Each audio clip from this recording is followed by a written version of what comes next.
So last night I had some animals visit me.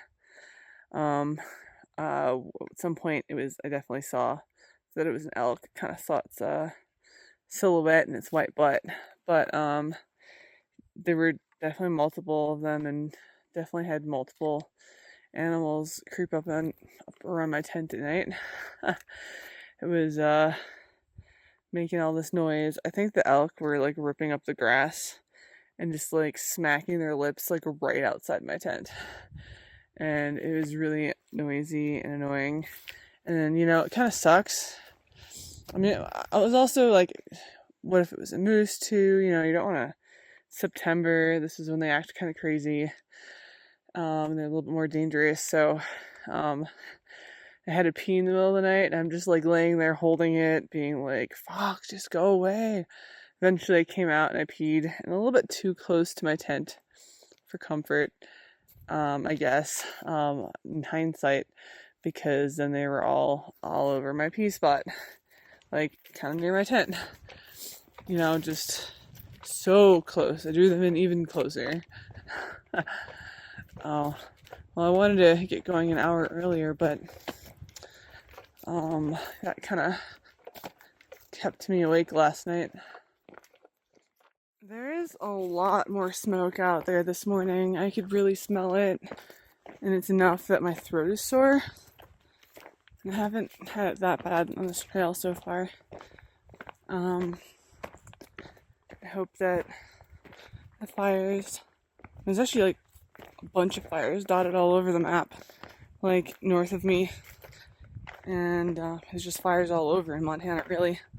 But I hope none of them got like out of control or something, or really expanded overnight. Well, I just hope I'm okay, because I'm so done with dealing with fires, and I do not want to have to skip another section because of a fire closure. I really just want to get to Canada here. I wasn't planning on getting water this soon. I still have water left, but the smoke out over there is getting a lot thicker, and I don't know what's up ahead. So I just want to make sure I have enough water for whatever's coming up ahead. The breeze is picking up, and it's making all of the trees shriek. They just sound like they're screaming, which is really creepy. Like when the wind runs through a bunch of dead trees. It's also 95 degrees out, so I'm really glad a cloud went over the sun. I'm sweating so much. So as I've been sitting here underneath this tree for dinner, because it was raining a little bit earlier, like the squirrels were like on a full-on war, running right up and down this tree and all over the other ones, throwing shit at each other, and I was just getting loaded in like pine cones and bark shavings and like all this debris just being coated. They're making so much noise, but luckily that stopped.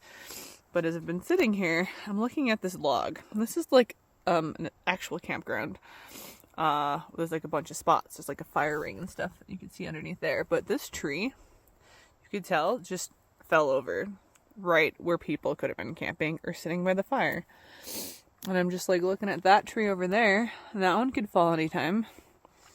But seeing all these little spiky things going straight down, I can't help but think, what if you got skewered on them and just got trapped into the ground?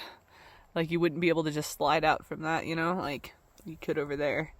If these just like stab you, then you're just stuck, which is kind of terrifying. I don't know why I think these things, but I've been sitting here for too long, I think. Oh, I amuse myself sometimes. I was rounding a corner and I stopped. And I was like sniffing around. And I'm like, I smell something. And I was out loud debating if it was a moose or an elk or a horse. To me, it smelled like it was a hoofed animal. And then when I rounded the corner, I was like, what animal is out there? And this elk just like bolts away from me. Like, I feel very amused. I'm amused how these trees were trimmed so the trail can go underneath them. Instead of just cutting them down, they just trim the branches away.